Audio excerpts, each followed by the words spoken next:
Hello friends, welcome and come back to my YouTube channel Bindu mate. आपका फिर से स्वागत है। इसके पहले हमने जो एपिसोड तैयार किया था रीनल पैथोलॉजी पार्ट 1 में, उसमें हमने देखा कि जब फिल्ट्रेशन यूनिट में यानी ग्लोमेरुलस का जो फिल्ट्रेशन यूनिट है, जैसे फैसिलेटेड एंडोथेलियम सेल और फिल्ट्रेट स्लिट, इसके होल में अगर कोई अल्टरनेशन होता है या उसके जो चार्ज है, चार्ज में भी अल्टरनेशन होता है, जैसे जो नेगेटिवली चार्ज्ड है ग्लोमेरुलस का जो यूनिट है वो अगर न्यूट्रलाइज हो जाता है, वैसे कंडीशन में किस प्रकार से एल्बुमिन जो है वो फिल्ट्रेशन स्लिट से लीक आउट होने लगता है। और वो जब अगर माइल्ड इंजरी होता है, ये घटना होती है कब? जब जो हमारा ग्लोमेरुलस है वो इंजर्ड हो जाता है, चाहे जिस वजह से भी इंजर्ड हो, डायबिटीज मिलेटस से हो, हाइपरटेंशन से हो और अदर कोई भी अगर इम्यूनोलॉजिकल रीजन से अगर हो, जब वो इंजर्ड हो जाता है तो वो क्या करता है, उसका जो स्लिट है या जो उसका जो होल है वो साइज में बड़ा होने लगता है। वैसे स्थिति में एल्बुमिन का पास होने लगता है। अगर वो माइल्ड इंजरी होता है तो वो एल्बुमिन का लीक आउट होने लगता है, जिसे हम 1+ के रूप में जानते हैं। तो ये चीज़ हमने पिछले एपिसोड पार्ट 1 में देखा था, रीनल पैथोलॉजी के पार्ट 1 में।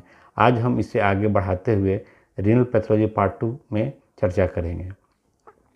तो जब ये देखें कि अगर उसका जो इंजरी है, अगर वो इंजरी अगर माइल्ड इंजरी हो जाता है तो वैसी स्थिति में केवल एल्बुमिन पास करता है। मतलब क्या हुआ, ये सेलेक्टिव प्रोटीनूरिया हुआ। क्योंकि इसमें जो है एल्बुमिन डिफिनिट है कि एल्बुमिन ही पास कर रहा है, तो वो सेलेक्टिव हुआ। लेकिन जब इंजरी थोड़ा और अधिक हो जाए, थोड़ा सा अगर मॉडरेट इंजरी अगर हो जाता है, तो वैसी स्थिति में क्या होगी, जो फेनेस्ट्रेशन एंडोथेलियल सेल है या फिल्ट्रेशन स्लिट है, उसका साइज थोड़ा सा बड़ा होगा। जब थोड़ा सा बड़ा होगा तो उसमें एल्बुमिन के साथ साथ में ग्लोबुलिन भी पास होने लगेगा।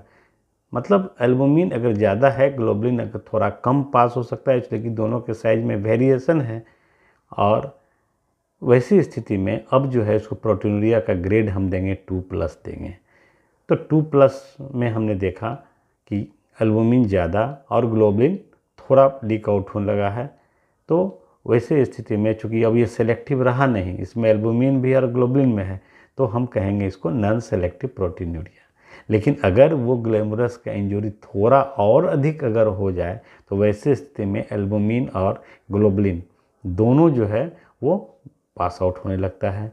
और इसको हम ग्रेड अब दे देते हैं 3+ प्रोटीनूरिया, और ये भी नॉन सेलेक्टिव प्रोटीनूरिया है। तो इसके बाद जो हम इसका जो देखते हैं कि क्या क्या बॉडी में चेंजिंग हो रहा है, तो चेंजिंग में हम ये देखेंगे कि बॉडी में क्या डेवलप करेगा। हम जानते हैं इस बात को कि हमारा जो है नॉन सेलेक्टिव प्रोटीनूरिया के ग्रेड 3 में 3+ जब होता है तो यूरिन का जो आउटपुट में जो लीकेज है प्रोटीनूरिया है वो 3.5 ग्राम पर 24 आवर यानी 3.5 ग्राम पर डे प्रोटीन पास करता है। और इतना प्रोटीनूरिया 3.5 ग्राम एंड उससे एबव जो अगर प्रोटीनूरिया पास करता है तो हमारे बॉडी में एक अजीब प्रकार का चेंजिंग होता है। लेकिन यहाँ ध्यान देने योग्य बात ये है कि हम ये भी जानते हैं कि लीवर जो है वो पर डे कितना प्लाज्मा प्रोटीन बनाता है, पर डे 10 से 12 ग्राम बनाता है। तो यहाँ प्रश्न उठता है कि 10 से 12 ग्राम अगर लीवर बना ही देता है और अगर यूरिन में आउटपुट अगर प्रोटीन का अगर 3.5 ग्राम ही है, तो ये और भी कॉम्प्लिकेशन कैसे डेवलप कर जाता है। क्योंकि 3.5 ग्राम अगर पास हो रहा है और लीवर अगर उसको तो कंपनसेट करिए देगा, क्योंकि वो 10 से 12 ग्राम बनाता है।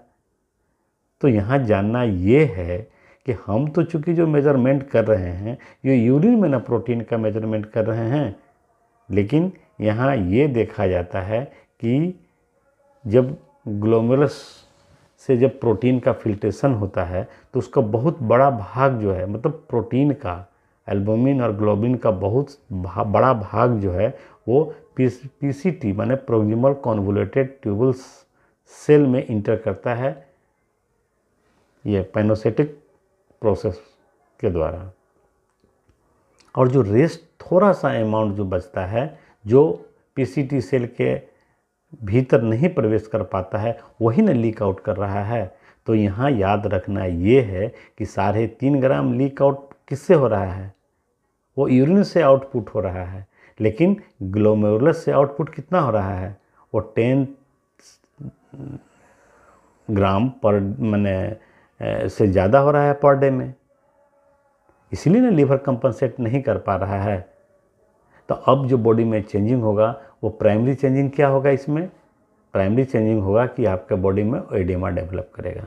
एडिमा डेवलप क्यों करता है आप अच्छी तरह से जानते हैं कि यूँ तो प्लाज्मा प्रोटीन का बहुत सारा काम है, लेकिन उसमें प्लाज्मा प्रोटीन का मुख्य काम ये भी है कि वो ऑस्मोटिक प्रेशर की वजह से ये जो फ्लूइड जो है वो वेसल्स में वो सर्कुलेट कराते रहता है, जिस कारण से एडिमा डेवलप नहीं करता है वो। लेकिन जब ये जो प्रोटीन का जब पास अगर हो रहा है तो स्वाभाविक है कि प्लाज्मा प्रोटीन तो कम रहा है। तो जब प्लाज्मा प्रोटीन अगर कमेगा तो वैसी स्थिति में ऑस्मोसिस की क्रिया तो कम होगी। जैसे अगर आर्टेरियल एंड्स के पास हम जानते हैं कि जो फ्लूइड है वो कहाँ पास आता है, वो इंटेस्टिशियम टिश्यू में आता है। आपको तो पता है ना कि इंटेस्टाइन टिश्यू में आकर के वो न्यूट्रिशन वगैरह सप्लाई करता है, जो गैस है वो भी एक्सचेंज आकर वहीं से होता है। तो वैसे स्थिति में न्यूट्रिशन को सप्लाई करने के लिए फ्लूइड जो है इंटेस्टाइन टिश्यू में आता है, और जब तक ये पास करता है उस समय उसका ऑस्मोटिक प्रेशर कितना रहता है, उसका ऑस्मोटिक प्रेशर तो कम जाएगा वहाँ। और जैसे जैसे ये अगर वेनस एंड के पास आता है तो वैसे उसका ऑस्मोटिक प्रेशर बढ़ जाता है, क्योंकि वहाँ तो जो लिक्विड जो है, जो फ्लूइड है वो कंसंट्रेट हो जाता है।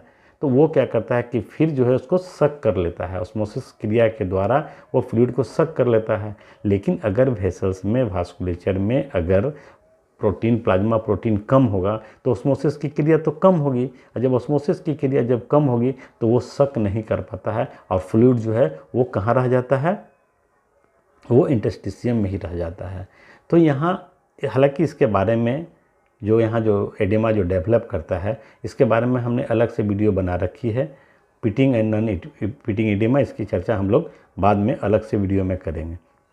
तो यहाँ समझना ये है कि जब ये नहीं सक कर पाता है, फ्लूइड को सक नहीं कर पाता है, वेसल्स में नहीं आ पाता है, तो इंटेस्टिशियम में वो जाके एक्यूमुलेट हो जाता है।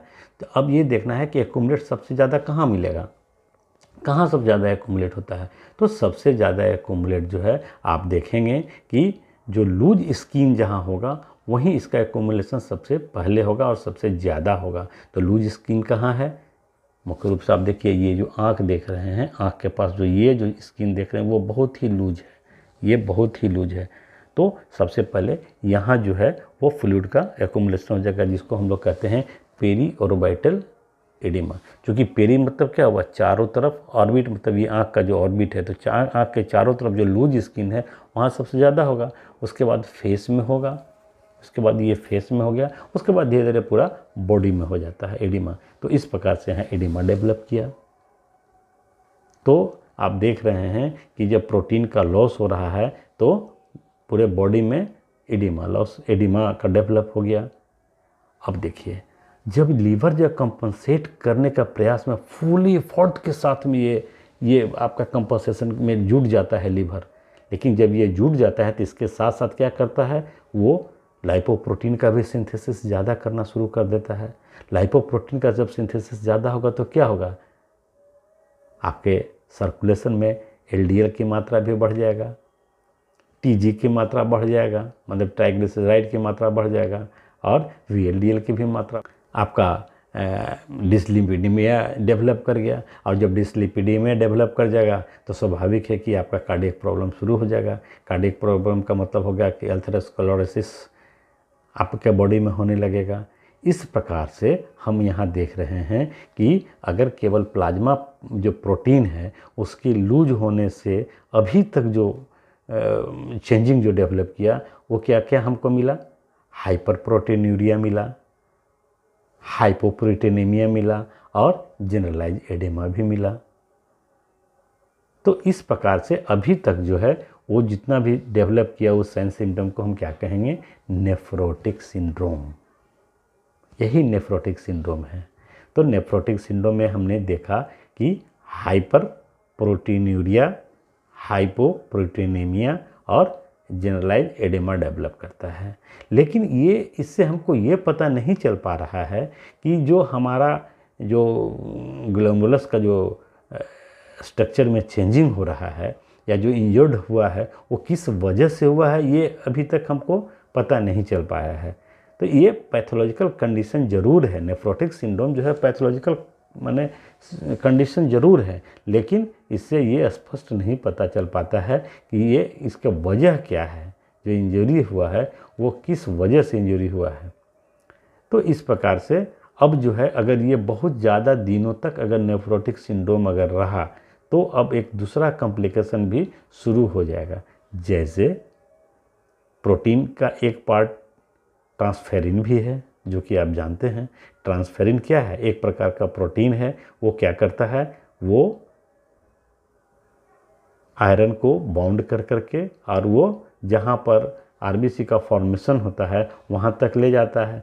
लेकिन जब ट्रांसफेरिन भी अगर लूज करने लगे तो ट्रांसफेरिन का मात्रा ब्लड में कम होगा, और जब ट्रांसफेरिन का मात्रा अगर ब्लड में कम होगा तो आयरन का बाइंडिंग भी कम हो जाएगा, और जब आयरन का बाइंडिंग कम हो जाएगा तो आपको एनीमिया डेवलप करेगा। उस एनीमिया को क्या कहेंगे हम लोग? आयरन डिफिशियंसी एनीमिया, क्योंकि आयरन की कमी से एनीमिया डेवलप किया है। और इस प्रकार से और भी प्रोटीन पास करने लगता है, जैसे एंटीथ्रोम्बिन 3 भी लीक आउट होने लगेगा। तो एंटीथ्रोम्बिन 3 अगर लीक आउट होगा तो वो थ्रोम्बिन को कट नहीं कर पाएगा। आप जानते हैं कि थ्रोम्बिन का कटर कौन है? एंटीथ्रोम्बिन 3 है, कटर है। और जब वो नहीं कट कर पाएगा तो स्वाभाविक है कि आपके वास्कुलेचर में थ्रोम्बाई का डेवलप होगा। तो एक खतरा तो और बना, क्योंकि एंटीकोगुलेंट लूज कर जा रहा है। एंटीथ्रोम्बिन 3 के लूज होने से, अगर वो यूरिन के द्वारा पास होने से, ये क्या किया?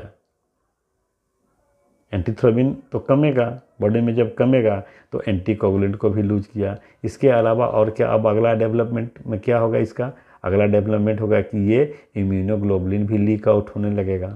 और जब इम्यूनोग्लोबुलिन भी, चूँकि भी प्रोटीन का ही पार्ट है, अगर इम्यूनोग्लोबुलिन अगर लीक आउट होने लगेगा तो आपका बॉडी में क्या होगा? इम्यूनिटी पावर कमेगा और आप में जो है बार बार इन्फेक्शन का खतरा बढ़ेगा। खास करके न्यूमोकोकल इन्फेक्शन जो है सो बार बार आप में डेवलप करेगा, रिकरेंस होगा।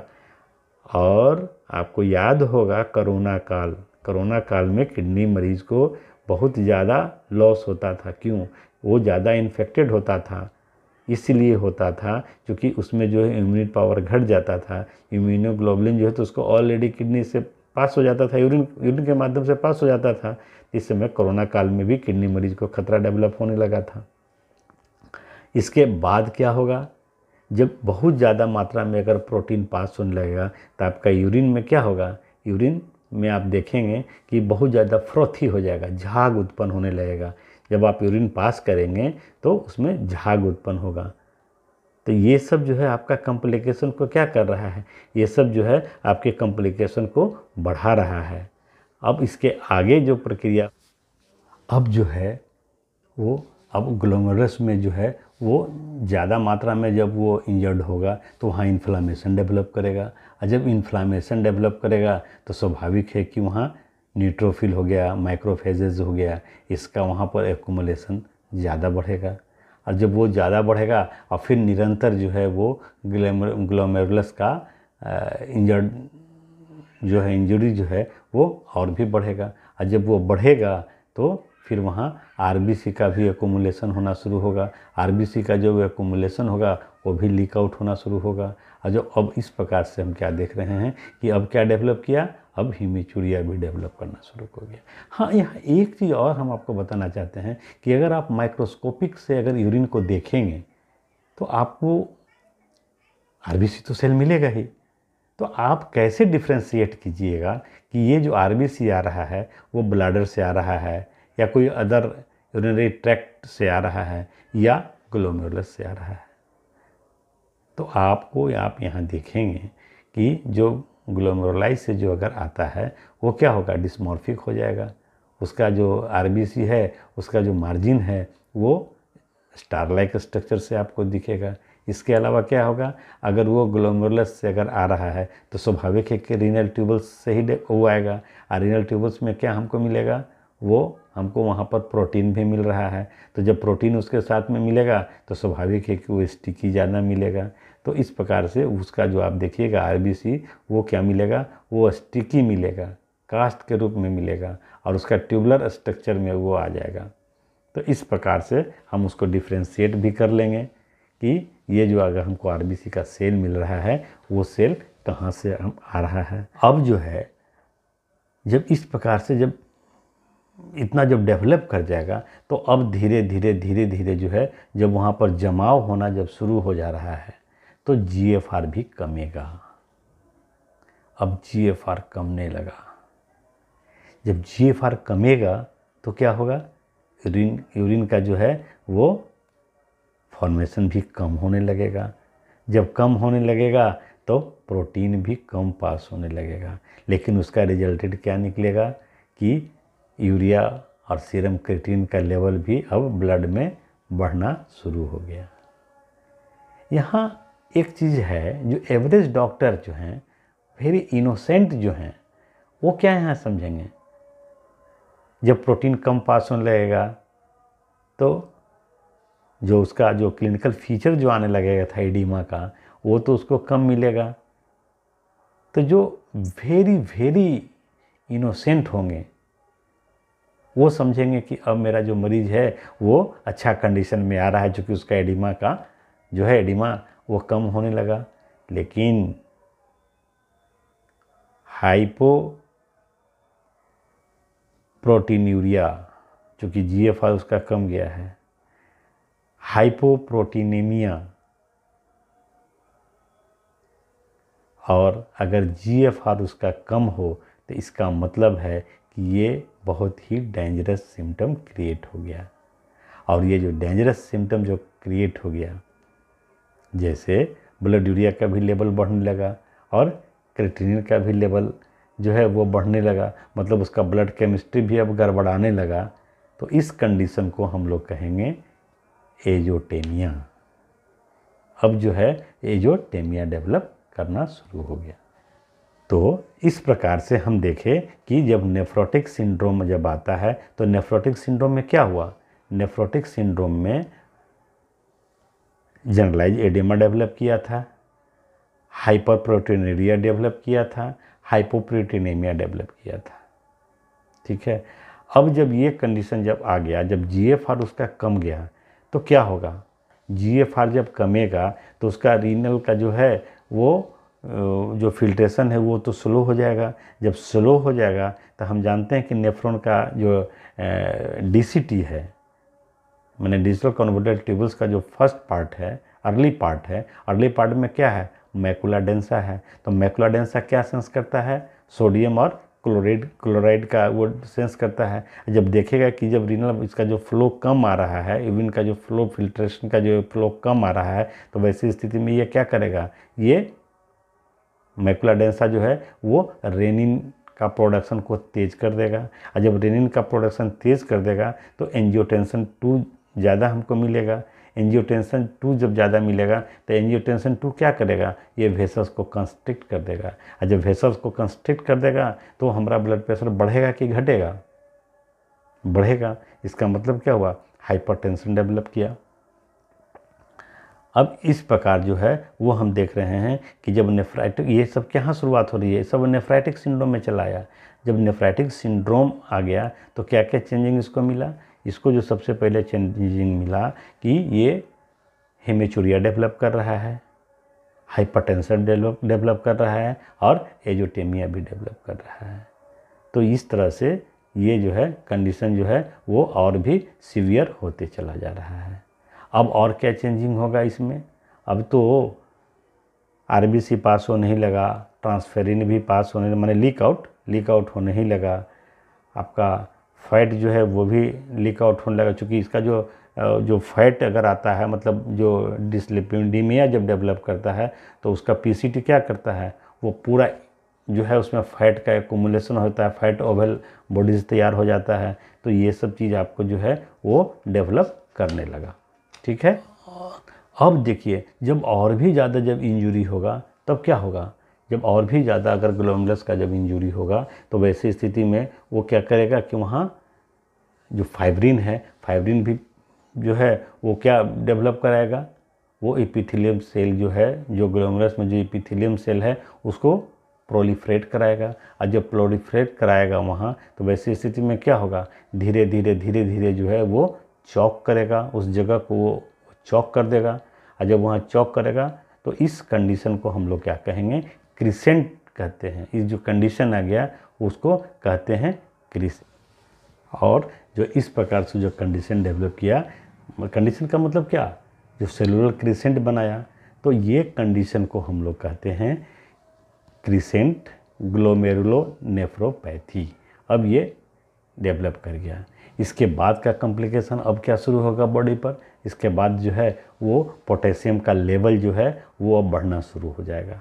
जब पोटेशियम का लेवल बढ़ना शुरू हो जाएगा तो इसका मतलब क्या होगा, वो कार्डियक एरिथमिया डेवलप किया। तो इस प्रकार से एजोटेमिया हुआ जो है, और अब जो है यूरेमिक जो कंडीशन है, मायोपैथी का डेवलपमेंट शुरू हो जाएगा।